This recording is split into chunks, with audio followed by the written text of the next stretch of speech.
우리 같이 기도하겠습니다. 사랑의 하나님, 감사합니다. 오늘 새벽에 저희들 주님 앞에 나오게 하시고, 하나님을 찬양하며, 말씀을 묵상하며, 하루를 새롭게 맞이하게 하여 주셔서 감사합니다. 오늘을 허락하여 주신 하나님의 은혜에 감사합니다. 나와 동행하시고, 내 삶을 구원하신 하나님, 감사합니다. 세상의 것에 내 시선이 머무르지 아니하고 하늘과 영원한 것에 나의 시선을 고정하게 하여 주시옵소서. 주님을 바라보고 힘들고 어려울 때마다 혹은 외로울 때마다 하늘을 바라볼 때 하늘의 신령한 위로하심과 하나님의 위대하신 능력을 우리가 경험하게 될 줄 믿습니다. 일상 속에서 주님의 놀라운 능력을 순간순간 정말 깜짝 놀라도록 경험하게 하시고, 하나님은 살아계시는 하나님, 나의 삶을 인도하시는 하나님, 사랑으로 우리를 품으시고 위로하시고 용서하시는 하나님이심을 배우는 우리의 일상이 되게 하여 주시옵소서. 이 모든 말씀 예수 그리스도 이름으로 기도합니다. 아멘.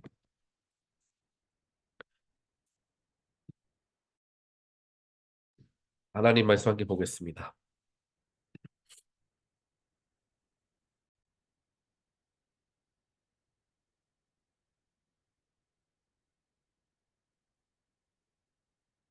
오늘 말씀 이사야 45장 1절로 13절입니다. 나 주가 기름 부어 세운 고레스에게 말한다. 내가 너의 오른손을 굳게 잡아 열방을 내 앞에 굴복시키고 왕들의 허리띠를 풀어놓겠다. 네가 가는 곳마다 한 번 열린 성문은 닫히지 않게 하겠다. 고레스는 들어라. 내가 너보다 앞서 가서 산들을 평지로 만들고 노쇠 성문을 부수며 쇠 빗장을 부러뜨리겠다. 안 보이는 곳에 간직된 보화와 감추어둔 보물을 너에게 주겠다. 그때 너는 내가 주인인 줄을 알게 될 것이고 이스라엘의 하나님이 너를 지명하여 불렸다는 것을 알게 될 것이다. 내가 너를 지명하여 부른 것은 나의 종 야곱, 내가 택한 이스라엘을 도우려고 함이었다. 네가 비록 나를 알지 못하였으나 내가 너에게 영예로운 이름을 준 까닭이 바로 여기에 있다. 나는 주다. 나밖에 다른 이가 없다. 나밖에 다른 신은 없다. 네가 비록 나를 알지 못하였으나 나는 너에게 필요한 능력을 주겠다. 그래서 해가 뜨는 곳에서나 해가 지는 곳에서나 나밖에 다른 신이 없음을 사람들이 알게 하겠다. 나는 주다. 나밖에는 다른 이가 없다. 나는 빛도 만들고 어둠도 창조하며 평안도 주고 재앙도 일으킨다. 나 주가 이 모든 일을 한다. 너 하늘아 위에서부터 의를 내리되 비처럼 쏟아지게 하여라. 너 창공아 의를 부어내려라. 땅아 너는 열려서 구원이 쌍나게 하고 공의가 온돋게 하여라. 나 주가 이 모든 것을 창조하였다. 질그릇 가운데서도 작은 한 조각에 지나지 않으면서 자기를 지은 이와 다투는 자에게는 화가 닥칠 것이다. 진흙이 토기장이에게 너는 도대체 무엇을 만들고 있는 것이냐 하고 말할 수 있겠으며 네가 만든 것이 너에게 그에게는 손이 있으나마나다 하고 말할 수 있겠느냐. 아버지에게 말하기를 나를 자식이라고 낳았습니까? 하는 자와 자기 어머니에게 무슨 해산의 고생을 했다는 겁니까? 하고 말하는 자식에게 화가 닥칠 것이다. 이스라엘의 거룩하신 하나님, 곧 이스라엘을 지으신 주님께서 말씀하신다. 내가 낳은 자녀를 두고 너희가 나에게 감히 물으려느냐? 내가 한 일을 너희가 나에게 감히 명령하려느냐? 바로 내가 친히 이 땅을 만들었으며 바로 내가 그 위에 인류를 창조하였다. 내가 손수 하늘을 폈으며 그 모든 별에게 명령을 내렸다. 바로 내가 그를 의의 도구로 일으켰으니 그의 모든 길을 평탄하게 하겠다. 그가 나의 도성을 재건하고 포로된 나의 백성을 대가도 없이 보상도 받지 않고 도와줄 것이다. 만군의 주님이 하신 말씀이다. 아멘.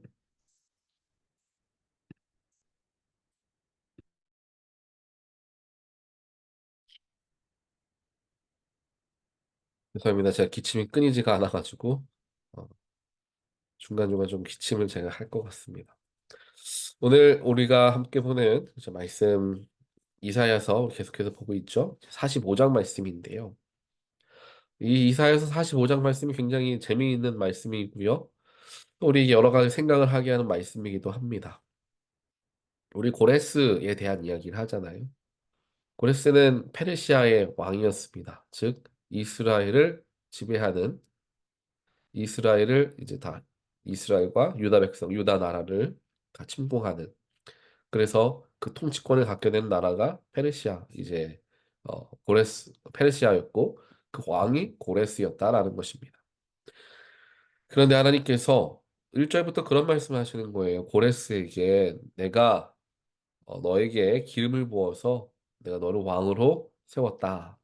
내가 너를 축복하겠다.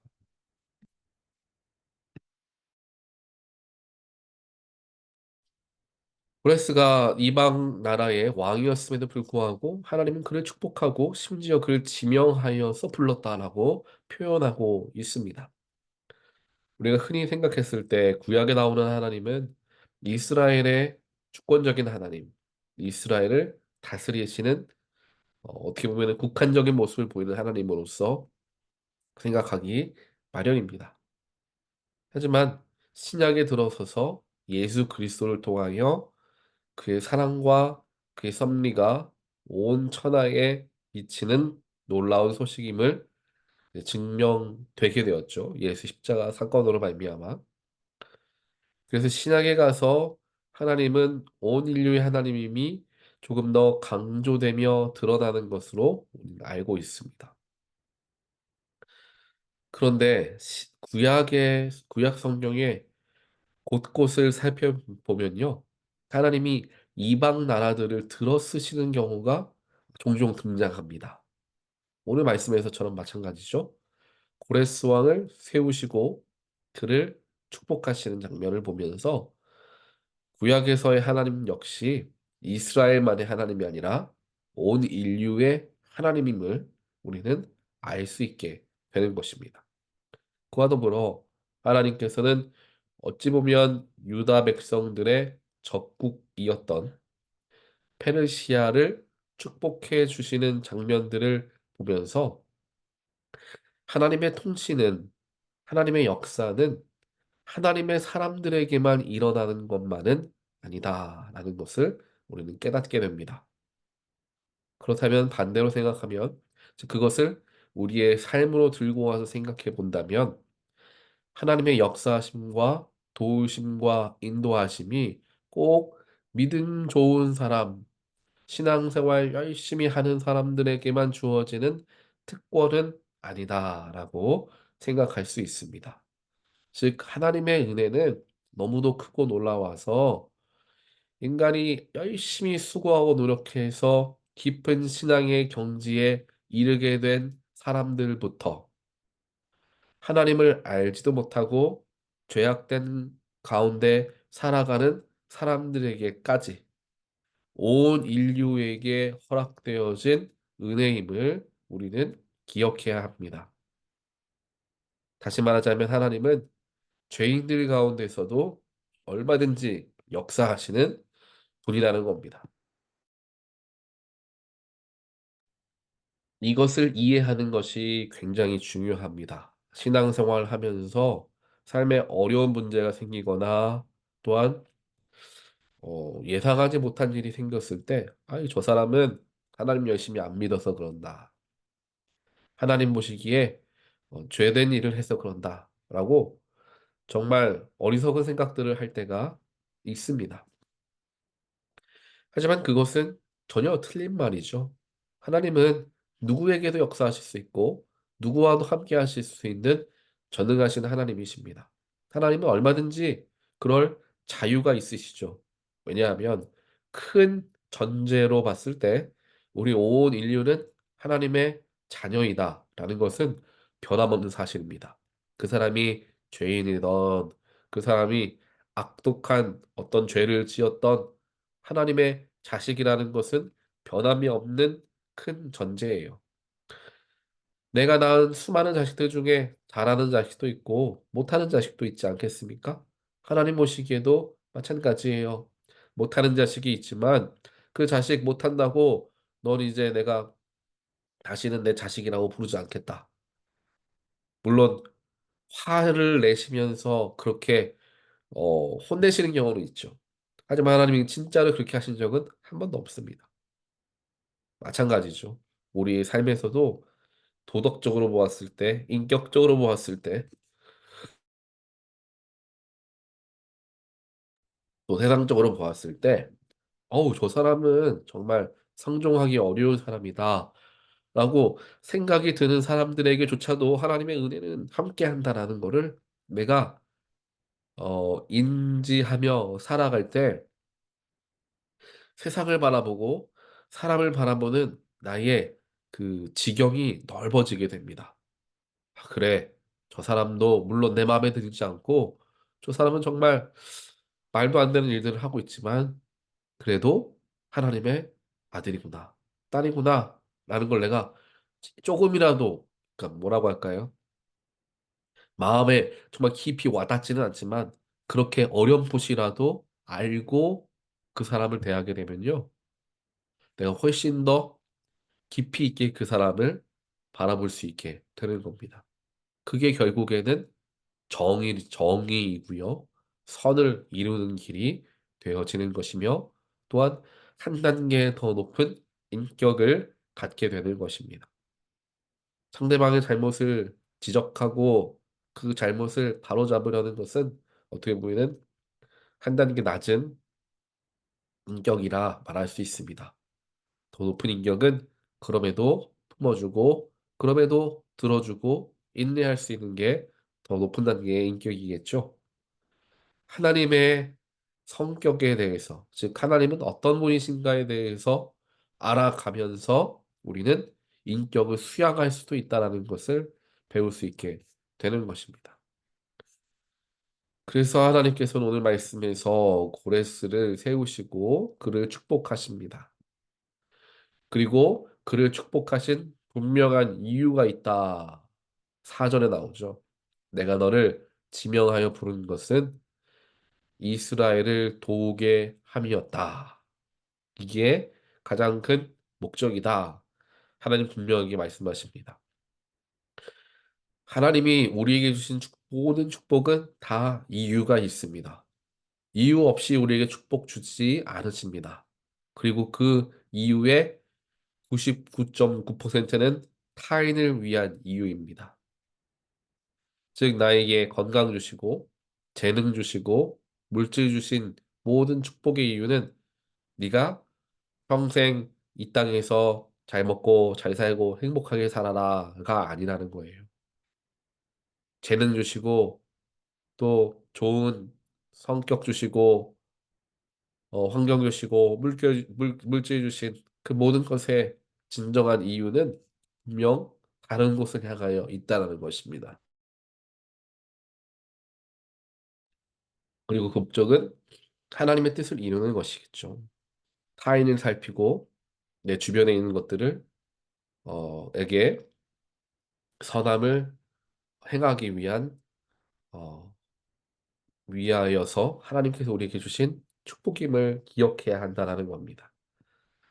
하나님께서 이와 같이 우리에게 주신 수많은 축복들, 목적 없이 이유 없이 주신 것 하나도 없음을 내가 기억할 때 이것을 어떻게 사용할까에 대한 생각까지 이르게 되죠.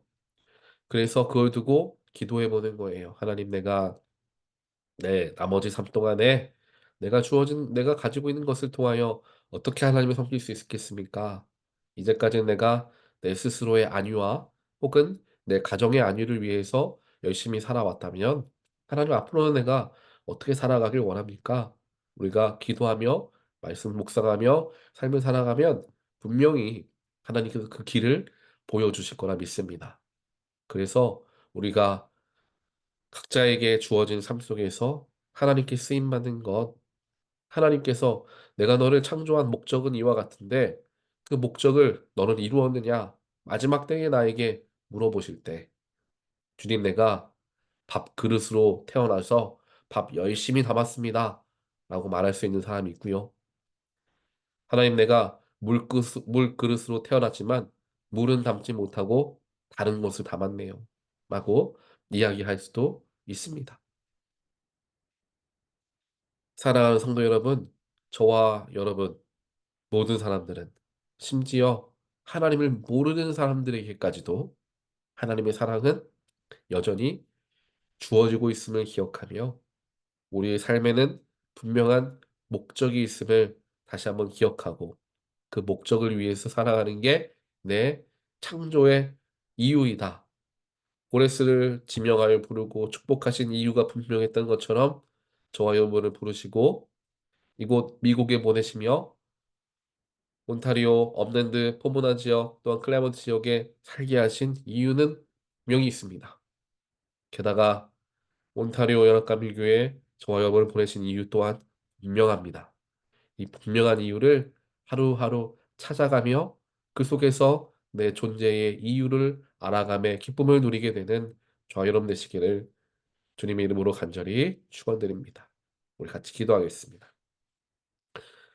하나님 감사합니다. 오늘 말씀을 통해서 우리 모두는 하나님의 창조의 어, 하나님께 창조받은 피조물임을 알게 되고 또한 그 피조물들에게 주어진 각각의 목적이 있음을 다시 한번 말씀을 통해 묵상합니다. 하나님께서 우리에게 지혜 주시고 세상을 바라볼 수 있는 분별함을 허락하여 주시어 남은 나의 인생을 낭비하거나 소비하지 않고 하나님의 목적을 이루기 위해 최선을 다해 달려나아가는 귀한 삶이 될 수 있도록 주여 축복하여 주시옵소서. 하나님의 섭리하심과 통치하심은 하나님을 열심히 믿는 사람들에게만 주어지는 것이 아니라 하나님을 모르는 사람들에게도 주어짐을 기억하며 세상에 여러 죄악에 빠져 있는 사람들을 도무지 이해되지 않는 사람들을 보면서도 그럼에도 그들 역시 하나님의 아들, 딸이구나 하는 마음으로 그들을 조금 더 넓은 마음으로 바라볼 수 있는 그런 귀한 인격과 그런 시선을 우리에게 허락하여 주시옵소서. 오늘 하루도 이 말씀 의지해서 살아가길 원하오니 성령께서 도우시고 저희들과 동행하시어 말씀이 삶에 적용되고 적용됨을 통하여서 내가 변화되는 놀라운 일을 경험하는 하루 되게 하여 주시옵소서. 예수 그리스도 이름으로 간절히 기도합니다. 아멘.